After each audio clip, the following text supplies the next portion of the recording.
Hello everyone, welcome to my channel Accounts Mate. I hope you all are doing great. So 12th हम लोग start कर चुके हैं अपना chapter retirement of a partner. मैं already discuss कर चुकी हूँ इसमें आपके साथ कि new profit sharing ratio and gaining ratio किस तरीके से कैलकुलेट किया जाता है अगर कोई पार्टनर रिटायर हो जाए। सेम सिचुएशन होती है अगर किसी पार्टनर की डेथ हो जाए, मतलब अब वो बिजनेस को कंटिन्यू नहीं कर रहा है, डिसोल्यूशन ऑफ पार्टनरशिप हो गया है, means old agreement comes to an end and the partners come with new agreement. तो ऐसी सिचुएशन में चाहे रिटायरमेंट हो चाहे डेथ हो, आपको रेशियोज उसी तरीके से निकालने हैं। गेनिंग रेशियो और न्यू प्रॉफिट शेयरिंग रेशियो की कैलकुलेशन मैं ऑलरेडी डिस्कस कर चुकी हूँ, तो you can go through my previous video for the same. इसके साथ साथ मैं ऑलरेडी डिस्कस कर चुकी हूँ आपके साथ कि गुडविल का क्या ट्रीटमेंट होता है और क्या जनरल एंट्री होती है related with old goodwill and new goodwill. आज मैं कवर करने वाली हूँ इस वीडियो में आपके साथ कि रिटायरिंग पार्टनर का शेयर या जिस पार्टनर की डेथ हो जाए, मतलब डिसीज पार्टनर का शेयर किस तरीके से कैलकुलेट करेंगे आप टोटलिटी में, मींस उसका कैपिटल अकाउंट किस तरीके से करेंगे, विद दैट पीएनएल सस्पेंस किस तरीके से कैलकुलेट करेंगे, profit up to date of death of a retiring partner या of a deceased partner, deceased मतलब जिसकी डेथ हो गई है, किस तरीके से कैलकुलेट करेंगे ये कवर करेंगे इस वीडियो में। तो स्टार्ट करते हैं। कैपिटल अकाउंट किस तरीके से बनाएंगे। कैपिटल का सिंपल सा रूल है, अगर कैपिटल बढ़ती है तो क्रेडिट और अगर कैपिटल रिड्यूस होती है, जिस भी रीजन से रिड्यूस हो रही हो, तो होगी डेबिट। तो यहाँ मैंने मैक्सिमम चीजें लिख दी हैं जो अकॉर्डिंगली डेबिट और क्रेडिट होती हैं। तो सबसे पहली चीज क्या आएगी पार्टनर्स कैपिटल अकाउंट में, क्रेडिट साइड। हम सिर्फ रिटायरिंग पार्टनर की बात कर रहे हैं, जो पार्टनर रिटायर हो रहा है या जिस पार्टनर की डेथ हो रही है उसका कैपिटल अकाउंट किस तरीके से ड्रॉ किया जाता है, क्योंकि 6 to 8 मार्क्स में मैक्सिमम टाइम सिर्फ आपको रिटायरिंग पार्टनर का कैपिटल अकाउंट ही ड्रॉ करने के लिए आ जाता है।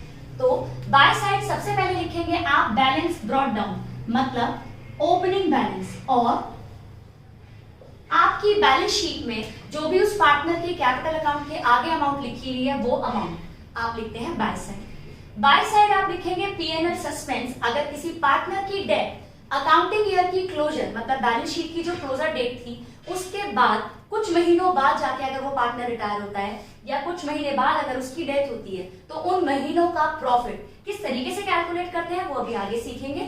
अगर वो प्रॉफिट है तो उसको आप बाय साइड लिखेंगे बाय पीएनएल सस्पेंस, क्योंकि एक्चुअल में प्रॉफिट होता है आपको ईयर एंड पर, तो आप नोशनल ग्राउंड पर उसको इन 3 महीने 4 महीने जब तक उसकी डेथ हुई है या जब तक वो रिटायर हुआ है उस टाइम पीरियड तक के प्रॉफिट को कैलकुलेट कर अजम्पशन बेसिस पर दे रहे हैं। तो पीएनएल एप्रोप्रिएशन नहीं लिख सकते, टेम्पररी आप एक नोशनल अकाउंट ओपन करेंगे, that is PNL suspense, correct. By side आएगा आपका revaluation account. You all know मैं रिवैल्यूएशन अकाउंट बनाना ऑलरेडी आपको बता चुकी हूँ। असेट और लायबिलिटी अगर बढ़ और घट रही है तो उसको कवर करने वाला अकाउंट है रिवैल्यूएशन।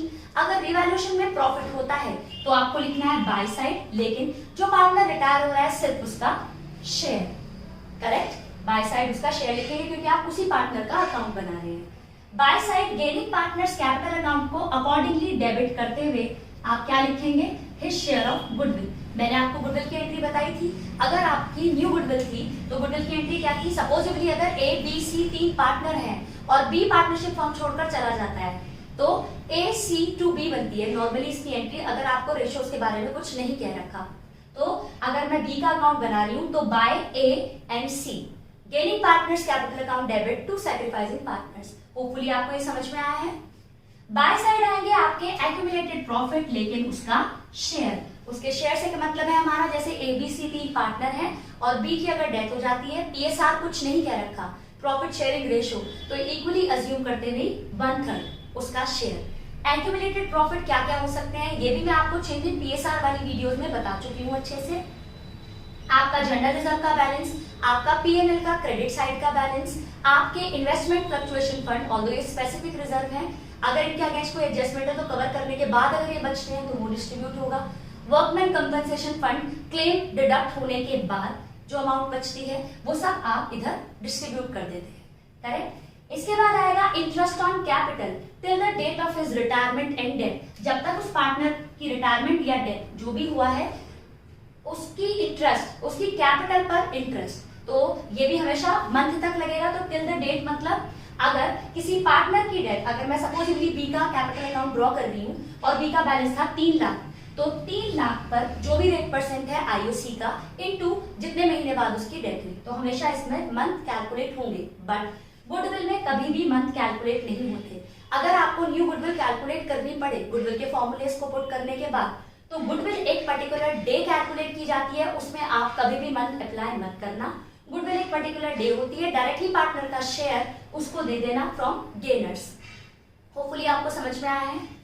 इसके बाद बाय साइड आएगा, पार्टनर को सैलरी और कमीशन अगर आप देते हैं तो हमने क्रेडिट साइड क्या क्या कवर किया, उसका balance, P&L suspense, profit up to date of death, profit up to date of retirement, revaluation का प्रॉफिट, उसका share, gaining partners capital account से मेरा मतलब है गुडविल का शेयर जो गेनर से चार्ज किया उसने, एक्यूमुलेटेड प्रॉफिट में उसका हिस्सा, interest on capital up to date of death month लगेंगे, गुडविल में कभी भी मंथ नहीं कैलकुलेट होंगे, उसकी सैलरी या कमीशन अगर जैसे अगर वो 3 महीने बाद अगर उसकी डेथ हुई है तो अकॉर्डिंगली 3 महीने की उसकी सैलरी या उसका कमीशन अकॉर्डिंगली बाय साइड आप लिखेंगे।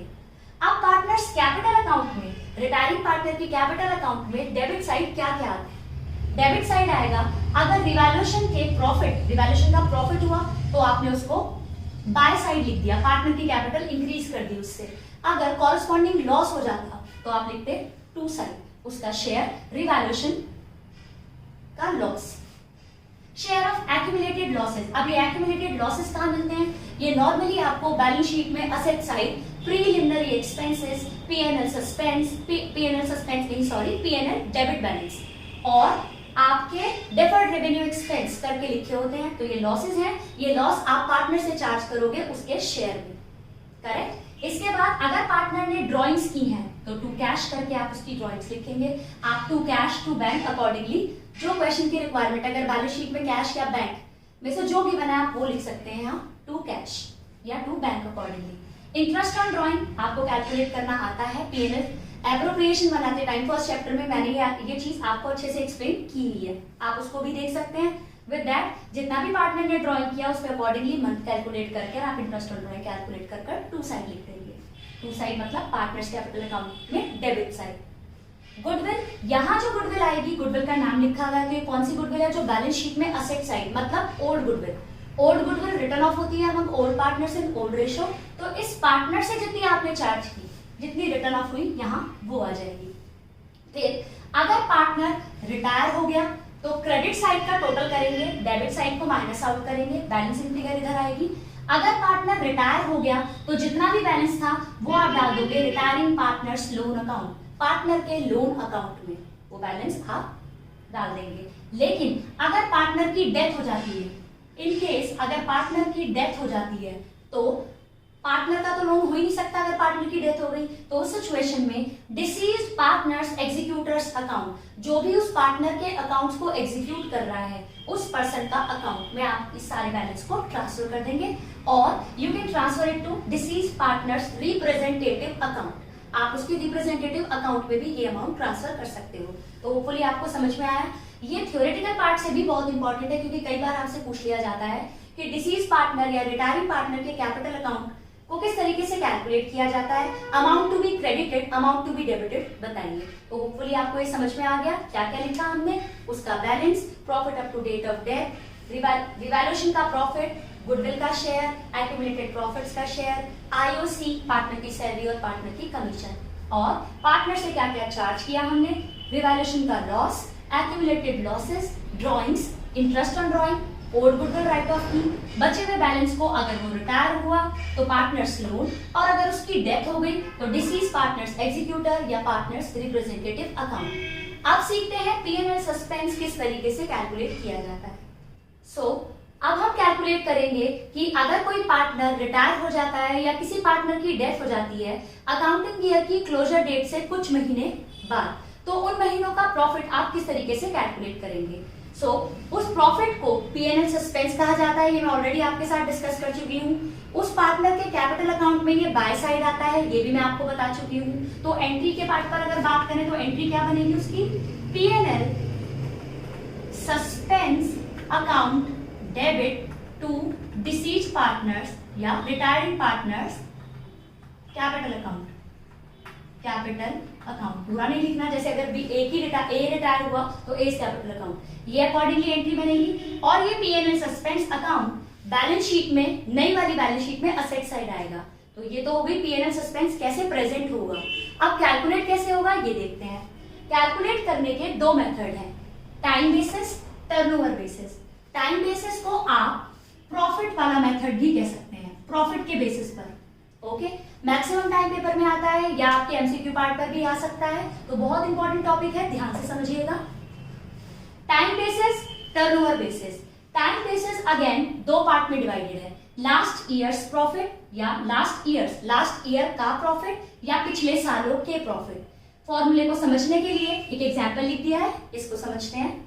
ए बी सी तीन पार्टनर हैं, इनका पीएसआर दे रखा है 532, ये इनका पीएसआर है। ए रिटायर हो गया 31 मार्च 2020 को, तो अगर ये 31 मार्च को रिटायर हो रहा है और अकाउंटिंग ईयर क्लोज हो रहे हैं 31 दिसंबर को, आपको पिछले 3 सालों के 7,000, 8,000, 9,000 प्रॉफिट दे रखे हैं। और आपको अगर प्रॉफिट निकालना है पीएनएल सस्पेंस टाइम बेसिस पर, और वो भी लास्ट ईयर्स प्रॉफिट के बेसिस पर, तो कैसे कैलकुलेट करेंगे देखते हैं। लास्ट ईयर्स प्रॉफिट मतलब पिछले 3 सालों के प्रॉफिट के बेसिस पर। अब पिछले 3 सालों का टोटल तो नहीं लिख सकते, हम ये मानेंगे इस साल हम भी ऑन एन एवरेज इतना ही कमा रहे हैं। 3 सालों का एवरेज लेंगे आप, 3,000, 8,000, 9,000 अपॉन 3, तो ये कितना आएगा हमारा 8,000। मीन्स हम नोशनल बेसिस पर हम ये अज्यूम कर रहे हैं कि इस साल भी हमने पूरे साल 8,000 रुपए कमाए। अब 8,000 रुपए जो आपने अर्न किए उसमें up to date of death account close होते हैं 31 दिसंबर को और पार्टनर रिटायर हो रहा है 31 मार्च, मतलब जैन, फेब, मार्च, कितने महीने, 3 महीने बाद वो पार्टनरशिप फॉर्म छोड़कर चला गया। तो क्या आप पूरे साल का प्रॉफिट देंगे? नहीं, इस प्रॉफिट को आपको 3 मंथ में कन्वर्ट करना पड़ेगा। एट द सेम टाइम ये 3 महीने का जो प्रॉफिट है, ये प्रॉफिट तो तीनों पार्टनर से बिलोंग करता है।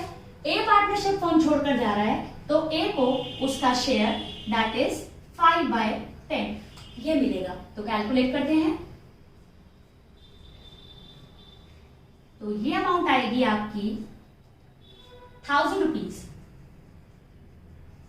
करेक्ट। तो होपफुली आपको ये समझ में आया 1,000 रुपीज। अगर क्वेश्चन में बोला होता कि आपको रिटायरिंग या डिसीज पार्टनर का प्रॉफिट निकालना है on the basis of last year's profit, पिछले साल के प्रॉफिट के बेस पर, तो उस सिचुएशन में आप प्रॉफिट कौन सा लेते?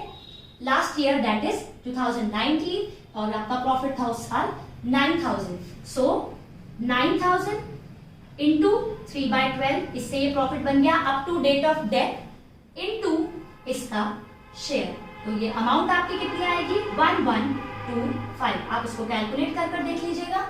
फिर अकॉर्डिंगली आप क्या एंट्री बना देंगे, PNL suspense to as capital account 1125 या अकॉर्डिंगली 1000, और बैलेंस शीट में असेट साइड पीएनएल सस्पेंस आप लिखेंगे इस सिचुएशन में 1000 और इस सिचुएशन में 1125। होपफुली आपको समझ में आया। अगर पिछले सालों के प्रॉफिट बोला तो पिछले सालों के जितने भी प्रॉफिट थे उनका एवरेज निकाला, average into up to date of death, उसको 3/12 कर up to date of death बनाया, और जो पार्टनर रिटायर हुआ था या जिस पार्टनर की डेथ हो रही थी up to date of death में उसका शेयर लगाकर उसका प्रॉफिट कैलकुलेट कर लिया। अगर लास्ट ईयर्स प्रॉफिट कहा तो एवरेज, और लास्ट ईयर्स प्रॉफिट कहा तो लास्ट ईयर का प्रॉफिट दैट इज 9,000। अब बात करते हैं टर्नओवर बेसिस मेथड की। तो टर्नओवर बेसिस मेथड और यू कैन से सेल्स के बेसिस पर, तो इसका फॉर्मूला लिखते हैं, फिर इस एग्जांपल से इसको अच्छे से समझेंगे। तो formula is last year's profit, पिछले साल का profit, upon last year's sale, पिछले साल की सेल, तो इससे समवेयर प्रोपोर्शन हो गया, इनटू अप टू डेथ या अप टू रिटायरमेंट सेल्स, तो इससे up to date of death का प्रॉफिट आ जाएगा, इनटू डिसीज्ड और you can say retiring partner का शेयर। तो जरा एग्जाम्पल के थ्रू ये वैल्यू पुट करना भी सीख लेते हैं। आपकी लास्ट ईयर की सेल दे रखी है 3 लाख, लास्ट ईयर का प्रॉफिट दे रखा है 30,000, and up to date of death या अप टू रिटायरमेंट आपकी सेल्स दे रखी है 50,000, एग्जाम्पल वही वाला है, ABC 5:3 इनका रेशो है। ए रिटायर हो गया 31/3/2020।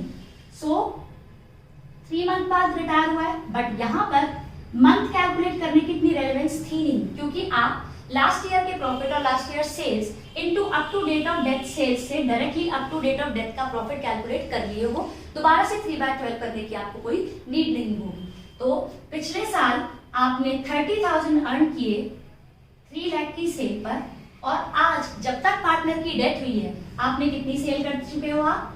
50,000, करेक्ट। और पार्टनर का शेयर कितना था?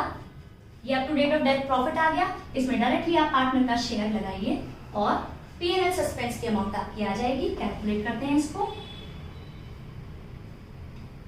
ये आएगी हमारी 2500 रुपीज। सो क्विकली रिवाइज करते हैं कि P&L सस्पेंस कैसे कैलकुलेट करते हैं। P&L सस्पेंस को कैलकुलेट करने के दो method, time basis, turnover basis. पुराने सालों के प्रॉफिट या पुराने साल के प्रॉफिट के बेस पर या सेल्स के बेस पर। तो अगर इसने बोला लास्ट ईयर्स प्रॉफिट, पिछले सालों के प्रॉफिट, तो एवरेज निकालेंगे। Average up to date of month बनाएंगे, डेथ तक के मंथ के हिसाब से profit up to date of death, और डायरेक्टली डिसीज पार्टनर या रिटायरिंग पार्टनर का शेयर लगाएंगे तो P&L सस्पेंस आ जाएगा। अगर आपको पिछले साल के प्रॉफिट के बेस पर देना है तो पिछले साल के profit into up to date of death के मंथ लगाएंगे, ताकि profit up to date of death बन जाए, और फिर डिसीज या रिटायरिंग पार्टनर का शेयर, तो आपका P&L सस्पेंस आ जाएगा। अगर टर्नओवर बेसिस पर आपको कैलकुलेट करना है तो लास्ट ईयर का प्रॉफिट अपॉन लास्ट ईयर की sales into up to date of death sales से आपका प्रॉफिट आ जाएगा up to date of death वाला। डायरेक्टली आप डिसीज पार्टनर या रिटायरिंग पार्टनर का शेयर लगाएंगे तो आपका P&L सस्पेंस आ जाएगा। अगर पार्टनर 31 दिसंबर को आपके अकाउंटिंग ईयर क्लोज हुए थे और पार्टनर रिटायर होता 1 जनवरी नेक्स्ट डे या 31 दिसंबर को ही, तो आपको P&L सस्पेंस कैलकुलेट करने की कोई जरूरत नहीं थी। P&L सस्पेंस आपने क्यों कैलकुलेट किया? क्योंकि 31 दिसंबर के बाद 31 मार्च को जाकर वो नेक्स्ट ईयर की 31 मार्च को वो रिटायर हुआ है या उसकी डेथ हुई है, तो इन 3 मंथ्स का प्रॉफिट आपने टाइम और टर्नओवर बेसिस के हिसाब से कैलकुलेट किया। अगर आपको मेरी वीडियो अच्छी लगती है तो इसको लाइक कीजिए, शेयर कीजिए, subscribe my channel, and don't forget to press the bell icon so that you can get the notifications of my latest updates. Thank you.